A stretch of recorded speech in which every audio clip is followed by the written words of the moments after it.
नमस्कार दोस्तों, मेरा नाम है गजेंद्र जहांगीर। आप देख रहे हैं नमस्ते राजस्थान न्यूज़।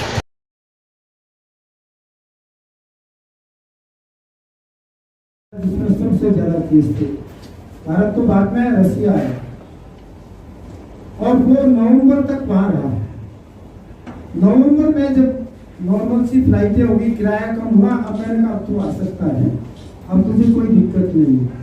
उस बीच में उसने मुझे बताया, मैं बहुत छोटी चीज आपको बता रहा हूँ, उस बीच में उसने बताया कि मेरे दोस्त को कोरोना था और मैं वहां चला गया अदर से मिलने हॉस्टल में, और आज मुझे थोड़ी सी तकलीफ हो रही है। मैंने कहा कुछ डरने की जरूरत नहीं, तो खाली मेरे से रोज आधा घंटे बात किया कर, और उस आधा घंटे बात करने का असर इतना ही होगा कि तेरे कोविड को मैं बातों से खत्म कर दूंगा, क्योंकि तू मेरे से बात कर।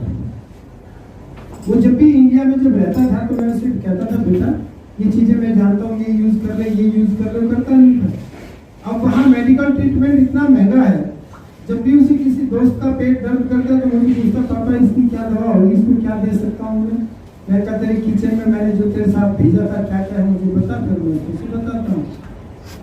तो उस पूरे कोविड में मैं उस ईश्वर के अलावा दुनिया में किसी से नहीं मिलता। एक बार आपके राज्यपाल जी से मेरा पाला पड़ा था, मैं कोविड चलाता था, तो कहते आप डरते नहीं? मैं भगवान को छोड़ के नहीं मिलता हूँ, मैं अपने बाप से नहीं मिलता हूँ, ये मुझे गलत कहता है तो करने के लिए। तो उस ईश्वर से डर के कह रहा हूँ, मैंने अपने बेटे को एक 2 रुपए की चीज आती फिटकड़ी जिसको बोलते हैं, वो पूरे रसिया में मार्च से लेकर के दिसंबर से समझो शुरू हो गया था और नवंबर तक केवल उस पाव भर फिटकड़ी उसके पास थी, वो उससे स्वस्थ रहा और आज तक उसको कुछ भी किसी तरह का वहां भी नहीं हुआ, यहाँ भी नहीं हुआ। इतना सामान्य। इस प्रयोग को फिर मैंने बहुत सारे व्यापक लोगों में किया, व्हाट्सएप से भी फैलाया, दुनिया को बताया, और इसके इतने रिजल्ट्स मिले जिसकी कल्पना नहीं। तो ये कुछ रोग नहीं ऐसा था, केवल लंग्स में इतना इफेक्टेड हो जाता था कि उसके परिणाम स्वरूप उसको सांस लेने में दिक्कत होती थी, और उसको हम 2-4 चीजें ऐसी आयुर्वेद की जानते जिससे वो ठीक हो सकता था। तो अब वो इस बात पे विश्वास, एलोपैथी का डॉक्टर बन रहा है, लेकिन वो कहता पापा ये तो बड़ी कारगर चीजें बन गई, तो पहले से भी थी, लेकिन पहले आपको इसकी आवश्यकता महसूस नहीं हुई थी, आज इसकी आपको आवश्यकता महसूस होगी। तो इसलिए मैं आपको ये चीजें बता रहा हूँ। इतनी सामान्य प्रयोग है। सूरत में बहुत बड़े हॉस्पिटल को रन करते हैं डॉक्टर राजीव मेहता, सूरत में चर्चित नाम है, पेट का डॉक्टर है। एक बार किसी को पेट में प्रॉब्लम होती है तो एक बार जरूर वो बात करता है कि मुझे डॉक्टर राजीव मेहता के पास जाना चाहिए, भले ही उसका समय मिले या न मिले। सीड्स हॉस्पिटल के मालिक हैं। मेरे किसी मिलने वाले का फोन आया कि उनको कोरोना हो गया है, तो मैंने कहा मैं क्या मदद कर सकता हूँ? कि नहीं आप थोड़ा कुछ जैसा आपने हमें बताया उनको बता दीजिए। तो उनका मेरे पास फोन आया के साथ, और आज से नहीं सदियों पहले से बनी हुई है। मैंने किसी को नहीं कहा भाई किलो एक तुलसी इसका काढ़ा बनाओ, मैंने इसलिए नहीं कहा कि मैं अपने आयुर्वेद पर इतना विश्वास करता हूँ कि जिन विषयों ने पहले बता दिया फिर हम अलग से उसमें क्या ऐड कर सकते हैं। वो जो कुछ आपकी जो कुछ भी चाहे आयुष मंत्रालय ने बताया हो या हम जैसे किसी भी व्यक्ति ने बताया हो, वो सारी की सारी चीजें आयुर्वेद की सबसे पहली दवा है अमृतारिस। उसके अंदर ये सारी चीजें हैं। उसका नाम है अमृतारिस। गिलोय जो है, इस गिलोय का दूसरा नाम संस्कृत में अमृता है, यानी जिसको लेने के बाद आदमी अमर हो जाता है। अमर से मतलब आज इतना ही समझो कि जिस दुख कष्ट पीड़ा को झेल रहे थे वो आपकी ठीक हो जाती है, आपको पुनर्जन्म मिल जाता है। तो उस अमृता, उस गिलोय से ही वो बनती है।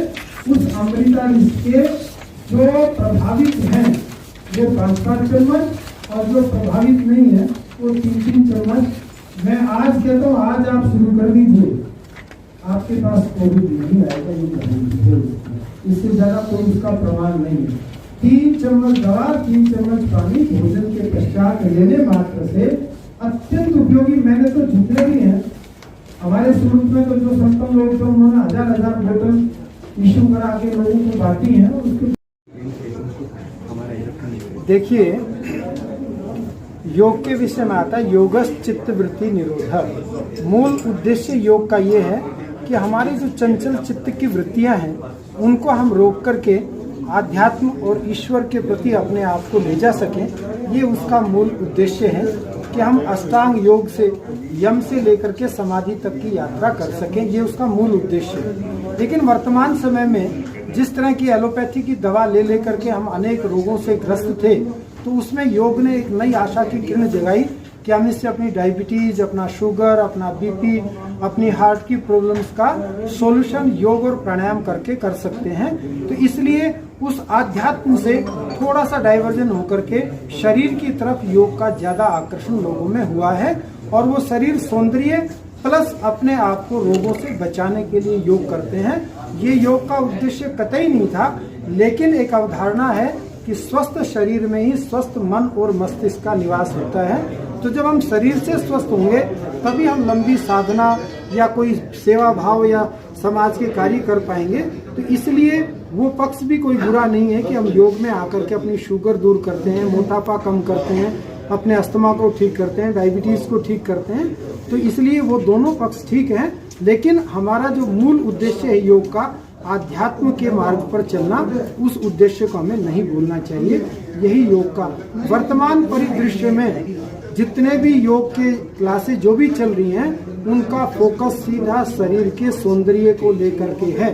वो फैशनेबल योगा करते हैं मन की संतुष्टि के लिए, लेकिन मन की शांति के लिए नहीं करते हैं। तो मन की शांति जिनको चाहिए उनको बहुत आराम से बैठ करके प्राणायाम और ध्यान अवश्य करना चाहिए। कोविड में और पोस्ट कोविड में किस तरह से योग करें जिससे कि कोविड और पोस्ट कोविड में योग से बचने के बहुत सरल उपाय, बहुत सूक्ष्म उपाय हैं कि यदि हमें बॉडी पेन हो रहा है, हमारा एनर्जी सिस्टम जो है वो डेवलप नहीं हो रहा, वीकनेस हमें बहुत है, पेट हमारा डिस्टर्ब रहता है, इस तरह की डिप्रेशन की जो शिकायतें आ रही हैं, तो उनके लिए हमें कपालभाति और भस्त्रिका 2 प्राणायामों का जरूर अभ्यास करना चाहिए। इससे निश्चित रूप से हम कोविड और पोस्ट कोविड की परेशानियों से बचे रह सकते हैं। अभी वर्तमान में जो डॉक्टर हैं वो खान पान में बहुत ज़्यादा रिस्ट्रिक्टेड कर रहे हैं। आप कह रहे हैं कि खान पान को ध्यान में रखें, क्या? यदि हम रिस्ट्रिक्टेड करना चाहते हैं आहार में, तो वह एक शब्द आता है मिताहारी। मिताहारी का मतलब योग में इतना ही है कि भूख से हम कम खाएं, लेकिन उसका मतलब ये नहीं कि हम सूखी रोटी खाएं या जो फास्ट फूड आज चल रहे हैं वो खाएं। हमें बहुत अच्छा वहाँ सुमधुर सन्निग्ध आहार का वर्णन आता है। योग लिखता है कि बहुत अच्छी बढ़िया खीर बनाइए और उसमें घी डालिए, वो खाइए। तो ये पौष्टिक और सन्निग्ध आहार है। इसको छोड़ करके हम पैकेट बंद फूड खाने लग गए या जो भी रेडीमेड आहार आ गया उसको खाने लग गए, वो हमारे स्वास्थ्य के लिए, जीव के लिए टेस्टी हो सकता है, स्वास्थ्य के लिए हमारे लिए हानिकारक है। इसलिए हमें जो सात्विक ताजा आहार मिले उसका निश्चित रूप से सेवन करना चाहिए।